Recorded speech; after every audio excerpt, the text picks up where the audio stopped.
O acesso à justiça é um direito garantido na Constituição Brasileira de 88, no seu artigo 5º e inciso 35.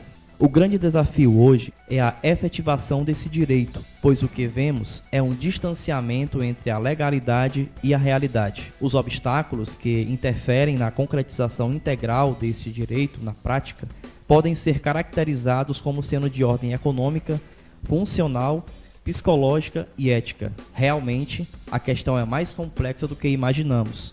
Que portas de entrada o jovem ou adulto tem disponíveis hoje para ter acesso à justiça? O que o Poder Judiciário tem feito para aprimorar os processos? Onde ter acesso à justiça gratuita? Nesta edição, discutiremos sobre esses e outros assuntos. Sejam muito bem-vindos ao podcast Vozes.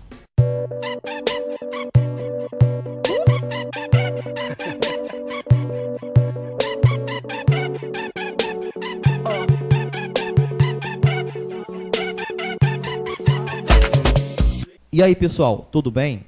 Estamos começando mais um podcast Vozes do Instituto Terra dos Homens Brasil.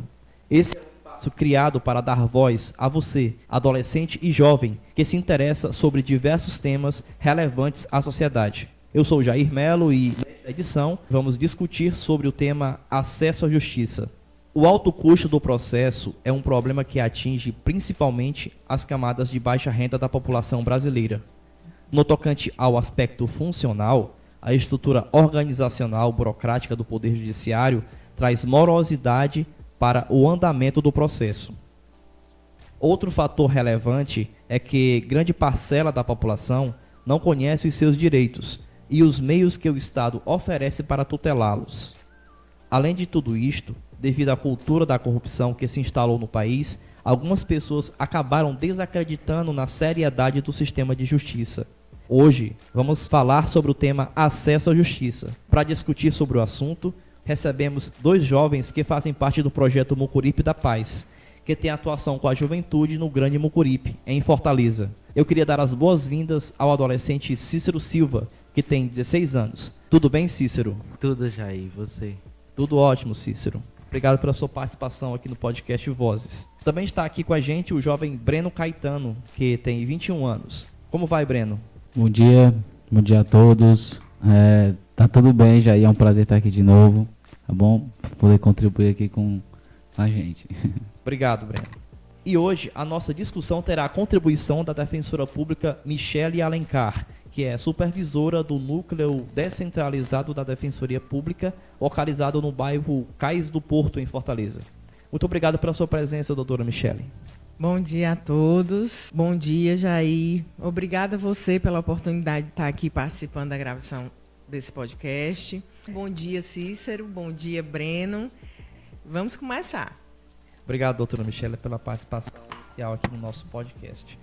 Doutora Michele, para iniciar o nosso debate, é importante que o nosso ouvinte entenda a importância do direito que ele tem de acesso à justiça e faça também valer os seus direitos. A senhora poderia falar um pouco sobre o que é o acesso à justiça, em que está fundamentado e como as pessoas podem buscar o atendimento de uma forma geral para ter o acesso garantido à justiça gratuita que o nosso país oferece? Bom, Jair, eu vou começar primeiro trazendo para vocês um texto que está no artigo 8º, tópico 1, da Convenção Interamericana de Direitos Humanos, ou seja, mais conhecido como Pacto de São José da Costa Rica, certo? Dizendo o que é que significa, em nível internacional, certo? O acesso à justiça. Toda pessoa tem direito de ser ouvida com as devidas garantias e dentro de um prazo razoável por um juiz ou tribunal competente, independente ou imparcial, estabelecido anteriormente por lei, na apuração de qualquer acusação penal contra ela ou para que se determinem seus direitos ou obrigações de natureza civil, trabalhista, fiscal ou de qualquer natureza. Isso também é conhecido como o princípio geral do acesso à justiça ou princípio do controle da jurisdição ou princípio do direito de ação, certo? O acesso à justiça, como é que ele se dá? Bom, o acesso à justiça não se restringe ao acesso ao poder judiciário, certo? Muita gente confunde. O sistema de justiça, ele tem um tripé. Ele tem o órgão julgador, que é o juiz, o órgão acusador, que é o Ministério Público, ou fiscal da lei, e o órgão que defende, que é a advocacia. Pode ser ela privada ou pública. Pública sendo, pode ser o procurador do Estado, o defensor público, o procurador do município. Então, aqui, o sistema de justiça, ele é um tripé, certo? Então, vários órgãos estão nesse sistema de justiça. Então, as pessoas confundem. No artigo 5º, inciso 35 da Constituição, diz que ninguém pode afastar, a lei não pode excluir da apreciação do poder judiciário lesão ou ameaça a direito. Não é só do poder judiciário, certo? Esse conceito ele é maior. Ele não pode afastar de que aquela pessoa ela pode levar, inclusive, a um tribunal, quer dizer, um tribunal arbitral, certo? A uma mesa de mediação, a uma mesa de conciliação. Isso é acesso à justiça em termos gerais. A Defensoria tem sido a porta de entrada principal desse acesso à justiça. Por quê? Porque ela é um órgão, certo? É uma entidade que está hoje se descentralizando para dentro das comunidades exatamente para dar esse acesso à justiça ao cidadão, para que mais perto da comunidade o cidadão possa ter acesso ao que é o direito, que muitas vezes ele nem sabe que tem aquele direito, fazer uma consultoria, certo? Ter explicado numa consultoria quais são os seus direitos, o que é que pode ser feito naquele caso em concreto, se pode ser marcada uma mediação, ou se é melhor uma conciliação, ou, em último caso, mesmo o ajuizamento da ação. E aí, sim, vai ser levada à apreciação do Poder Judiciário. Certo? Obrigado, doutora Michele, pela participação e os esclarecimentos em relação a esse tema. Cícero e Breno, o que vocês entendem como acesso à justiça? Vocês percebem que as pessoas têm conhecimento dos seus direitos ou isso ainda é algo distante da realidade? Eu acho que as pessoas ainda não conhecem os seus próprios direitos, entendeu? Porque se elas conhecessem, acho que elas não passariam por tanta coisa. Eu acho que se elas conhecessem, elas poderiam se defender cada vez mais, entendeu? Poderiam se defender bem melhor. Na minha opinião, é isso. Eu acho que as pessoas não conhecem os seus próprios direitos e poderiam conhecer mais. Poderiam se aprofundar mais. E a própria justiça, eu acho, poderia falar quais são os direitos que as pessoas têm em qualquer situação, em qualquer momento. Bom, eu acredito que, na verdade, o acesso à justiça, ele, como a doutora acabou de comentar, ele, na verdade, tem uma contribuição em conjunta, né? É o sistema de justiça, né? Então, eu acredito que é isso, é a efetivação dos direitos fundamentais básicos das pessoas, né? Da população, que são garantidos por leis. E muitas pessoas desconhecem, né? Não sabem quais são os seus direitos. Muitas vezes o Estado negligencia alguns direitos e daí acho que é importante as pessoas terem noção do que se trata, né, a respeito disso. Obrigado, Cícero e Breno, pela participação. E eu queria aproveitar e passar a oportunidade para vocês, novamente, Cícero e Breno, né, fazerem alguma pergunta relacionada ao nosso tema de hoje, à nossa debatedora, a doutora Michele. É com vocês. Doutora Michele, por que as pessoas têm pouco acesso aos seus direitos? Tipo, porque as pessoas não conhecem mais profundamente os direitos que ela tem. Tipo, saber o direito de se defender de uma abordagem policial. Ou direito de qualquer coisa, porque não é aprofundado e não é mostrado esse direito que as pessoas têm. Bom, Cícero, eu vou tentar responder a sua pergunta de forma mais objetiva possível. Eu acho que as pessoas não se defendem porque não sabem que têm esse direito. E não são informadas desses direitos. Eu acho que na época que eu estudava, tinha uma disciplina no colégio que chamava Moral e Cívica, ou a SPB. E essa disciplina chamada Moral e Cívica, ela, em termos gerais, ela trazia algumas partes da Constituição, certo? O que é que tinha a Constituição? Quais eram os direitos dos cidadãos, certo? Que a pessoa só passa a ser cidadão quando ela tem, primeiro, o registro civil no cartório, ela é registrada como pessoa física, e ela passa a ser cidadã quando ela interage com a sociedade, quando ela passa a ter outros direitos, inclusive os políticos, certo? Então, quando a pessoa não sabe e não é informada desses direitos, ela vai cada vez mais tarde aprender a se defender, eu acho.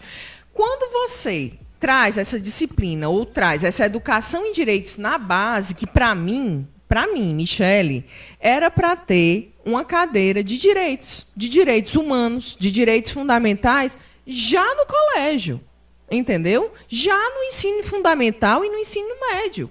Não digo no ensino infantil, na educação infantil, mas no fundamental, como é que você mora num país que tem uma lei maior, que é a Constituição, que rege todos os seus direitos, e você não sabe nem que existe essa lei? Não sabe nem qual é o conteúdo dela. Para mim, isso é inadmissível. Você ensina tanta coisa no colégio, coisa que você mal usa. Por exemplo, se você não for seguir, você é um químico, para que você usa química hoje? Agora, direito, o seu direito de liberdade, igualdade, fraternidade, a vida, a propriedade, você usa sempre, não usa? Você usa todos os dias. Você precisa dele todos os dias. Então, você tinha que ter uma educação sobre isso lá na base. Era assim que deveria começar.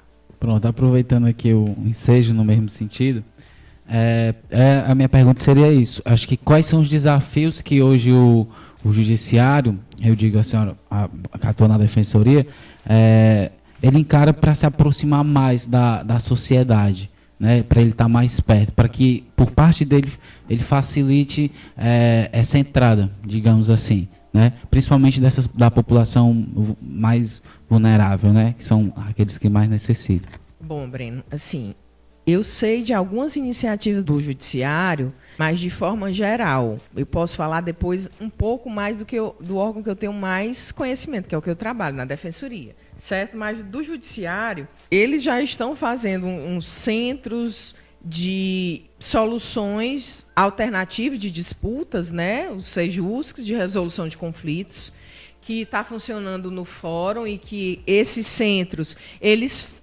tentam compor as pessoas antes que elas mesmas vão ao judiciário para promover uma ação. Tem também a justiça itinerante em alguns lugares do Brasil, que tem juizados móveis que vão com juiz, com promotor, nas comunidades resolver aqueles conflitos daquela população, entendeu? É a forma que eu vejo hoje que o judiciário mais chega perto da população.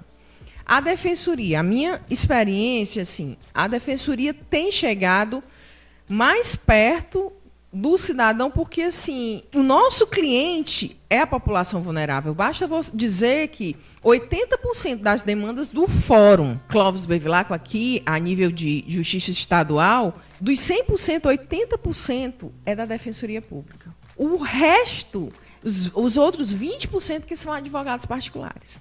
Certo? Então, assim, a gente viu a necessidade de estar mais perto do cidadão. Por isso, a Defensoria fez o quê? Trouxe para a comunidade núcleos de atendimento. Então, são essas algumas práticas que a gente está tentando implantar para educar em direitos e trazer a população mais para perto da Defensoria do Estado para um acolhimento maior. O advogado e especialista em direitos humanos Antônio Escrivão falou sobre a questão do acesso à justiça no Brasil em entrevista à jornalista Tânia Horman no programa Senado Notícias, da TV Senado. Vamos escutar um trecho de sua fala na entrevista. A questão do acesso à justiça no Brasil, ela, em outros países também, ela traz uma dimensão interessante, bastante emblemática. Por quê?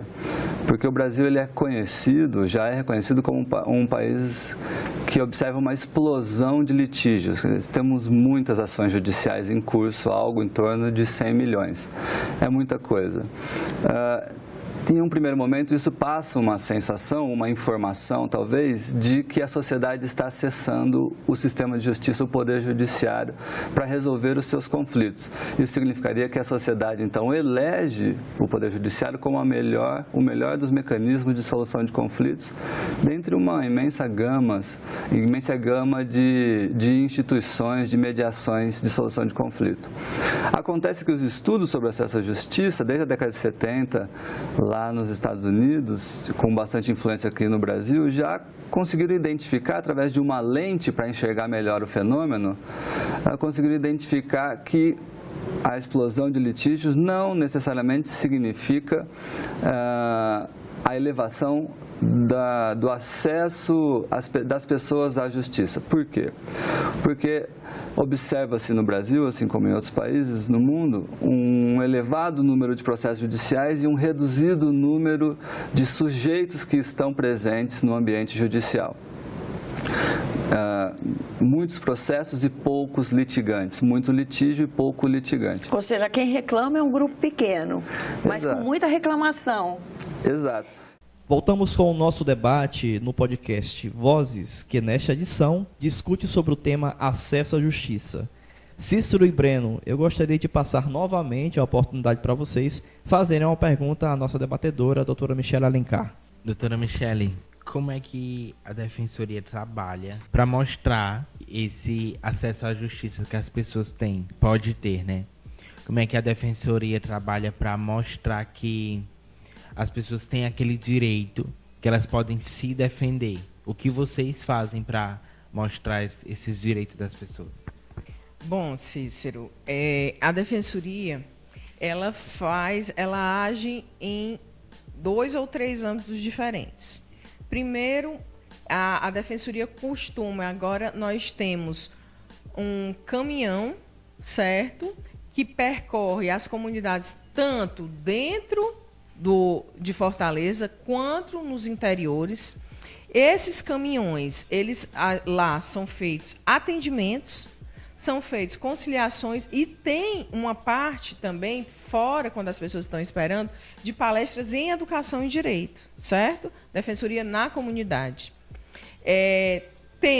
Nós fazemos, em algumas oportunidades especiais, datas comemorativas, cartilhas, certo? Informativas sobre os direitos do idoso, os direitos da mulher, os direitos da criança e do adolescente, certo? E entregamos e distribuímos à comunidade. E também há no site da Defensoria algumas iniciativas de campanhas. E a outra forma também é quando a pessoa vem aqui à Defensoria. Quando ela vem à Defensoria apresentar um caso em concreto, a gente procura dizer para ela, para aquela pessoa, naquele caso, quais são os direitos que ela tem naquele caso em concreto.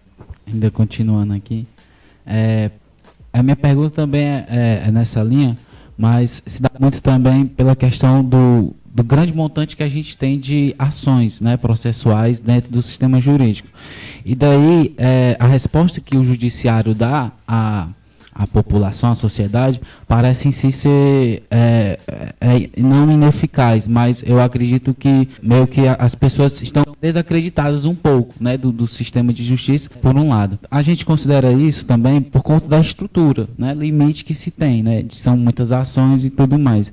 Mas o que é que se tem feito, assim, pelo menos pela Defensoria, para se enfrentar esse desafio, né, dessa grande demanda e dessa resposta que tem dá para a sociedade, né? Principalmente para garantir os direitos fundamentais que a gente tem do Estado Democrático de Direito, né? Para que a gente não perca algumas conquistas.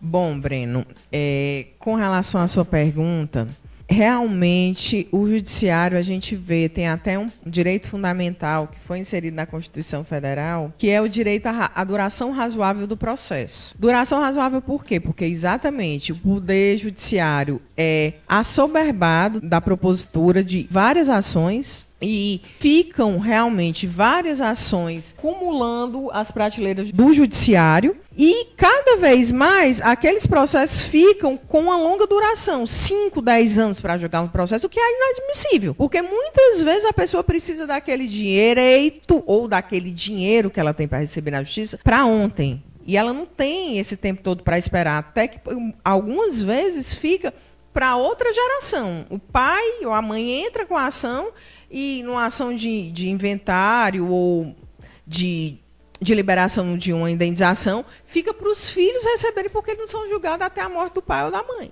Entendeu? Então, assim, o que é que acontece? A Defensoria está vendo a possibilidade e a oportunidade também de trazer núcleos estruturados para fazerem mediações de conflitos por membros da comunidade, certo? Que são as mediações extrajudiciais e as conciliações.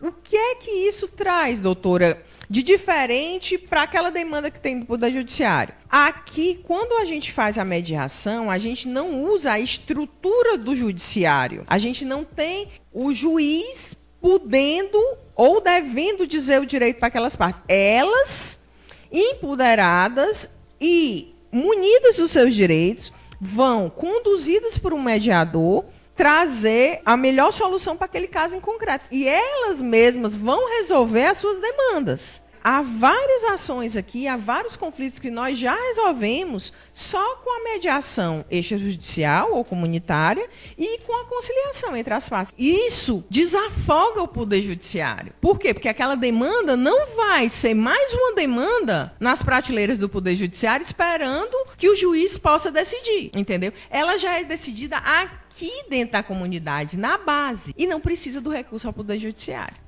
Cícero Breno, na opinião de vocês, o que é preciso ser feito para que a sociedade tenha mais consciência e busque resolver as suas questões na justiça, já que é um direito assegurado na nossa Constituição Federal?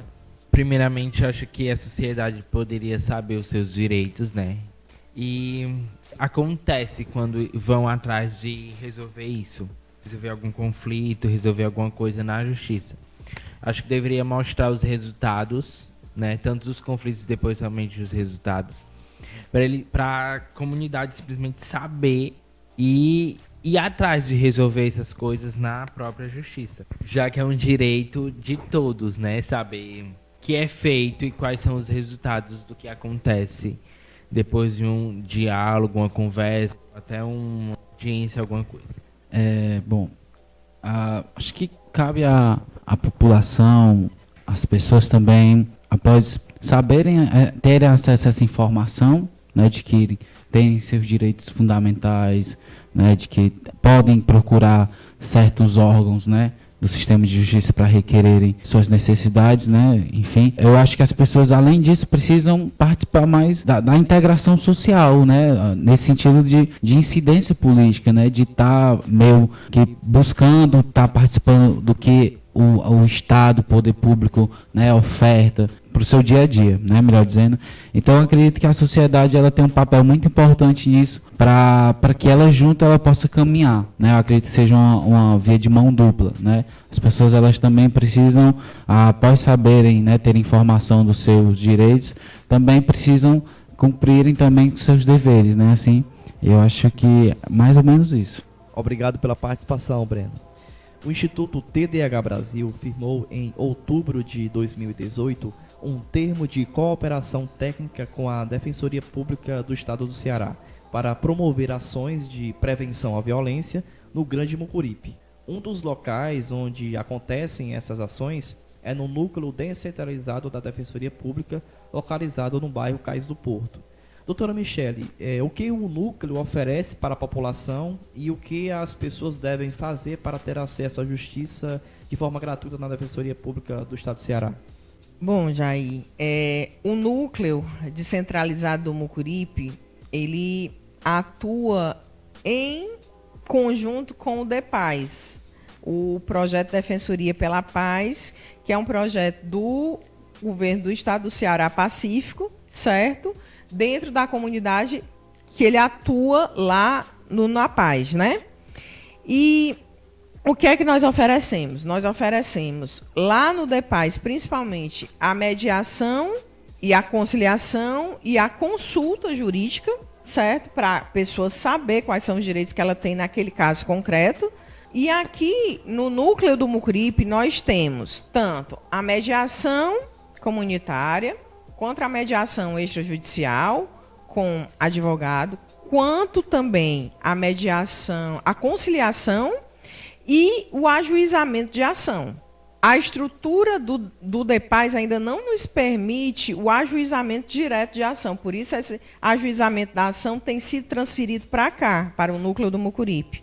E outras ações que nós estamos fazendo e queremos fazer em conjunto, com esse termo de cooperação técnica, foi muito importante. Por exemplo, a gravação desse podcast, ela está sendo possível e viabilizada por causa desse termo de cooperação, que também leva à população uma educação nos seus direitos, para elas saberem o que tem esse direito. Nós estamos fazendo também alguns vídeos na Defensoria, institucionais, também sobre assuntos de direito de família, de direito das sucessões, para passar para a população aqueles direitos, entendeu? Quais são os direitos que ela tem, onde é que ela deve procurar. Outra medida que nós queremos atuar aqui, e já começamos agora na celebração de Natal, no primeiro Natal do Vicente Pinzon aqui da Defensoria Pública, os círculos de paz, introduzir os círculos de paz como uma forma alternativa de trazer a população para falar de dentro para fora, para tratar das suas emoções, para que elas sejam vistas, sejam percebidas e não sejam extrapoladas numa explosão de violência. Então, quando você dá atenção num círculo de paz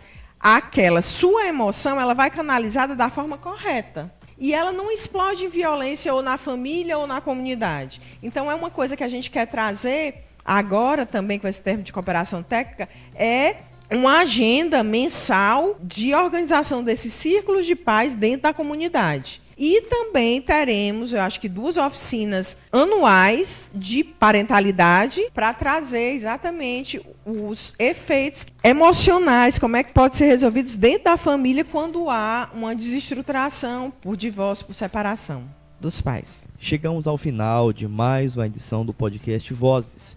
Vocês gostariam de deixar uma mensagem final para os nossos ouvintes que nos ouvem até agora? Na verdade, eu queria agradecer que o convite, né, o Jair, também aqui o acolhimento da Defensoria na pessoa da Michele, do Cícero. E agradecer também quem está ouvindo, por conta de ser um espaço para a gente poder trabalhar essa temática, né, trazer essa informação e que as pessoas que estão ouvindo possam também multiplicar isso, né, ouvir e terem noção do que o conteúdo que foi trabalhado é um conteúdo que tem relevância e importância, né, para a nossa vida política, nossa vida na sociedade. Gostaria de agradecer a oportunidade e acho que o que eu queria deixar é que a sociedade se aprofunde mais nos direitos que ela tem e no acesso à justiça que todos devemos ter, né? Que elas procurem mais saber nos núcleos que existe aqui na comunidade o que pode ser feito para qualquer situação.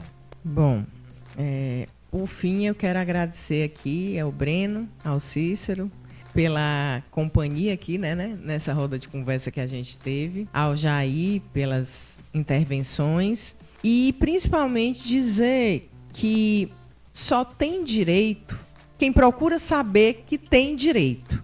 Parece uma coisa meio redundante, mas se você não for atrás do que você acha que pode ser um direito seu, você não vai receber nada além do que o que você já tem. Então, assim, se você não for atrás do que você acha que tem, ninguém vai fazer isso por você. Então, tem que ser... A força motriz vem de dentro. Cada um de nós, a gente tem que sair daquela zona de acomodação e ir atrás do que a gente acha que a gente merece, do que a gente tem direito. Então, procurem os órgãos públicos, procurem a defensoria do seu bairro, procurem o Poder Judiciário, procurem ter informação, certo? Procurar informação para que vocês, cada um de vocês, ou de nós mesmos, possamos, com as nossas inquirições ou com as nossas buscas, mudar a realidade que está aí, buscando o que a gente tem direito. Obrigado, pessoal. Esse foi o podcast Vozes. Eu agradeço a presença do Cícero, do Breno, da doutora Michele e de todos os ouvintes que estão com a gente até aqui. Você que acompanha o nosso podcast, envie sugestões de temas acessando o nosso site tdhbrasil.org. Para conhecer mais o Instituto Terra dos Homens Brasil, acesse as nossas redes sociais no Twitter, Facebook, YouTube e o Instagram. É só buscar por TDH Brasil. Espero que esse momento tenha acrescentado boas reflexões a todos os nossos ouvintes. Esperamos contar com a escuta de vocês na próxima edição do Vozes. Aguardo vocês lá. Tchau! Esse podcast é uma iniciativa do Instituto Terra dos Homens Brasil e cofinanciado pela KNH. Apoio técnico do projeto Mucuripe da Paz, Paula Rodrigues. Na produção, locução e edição de áudio, Jair Melo.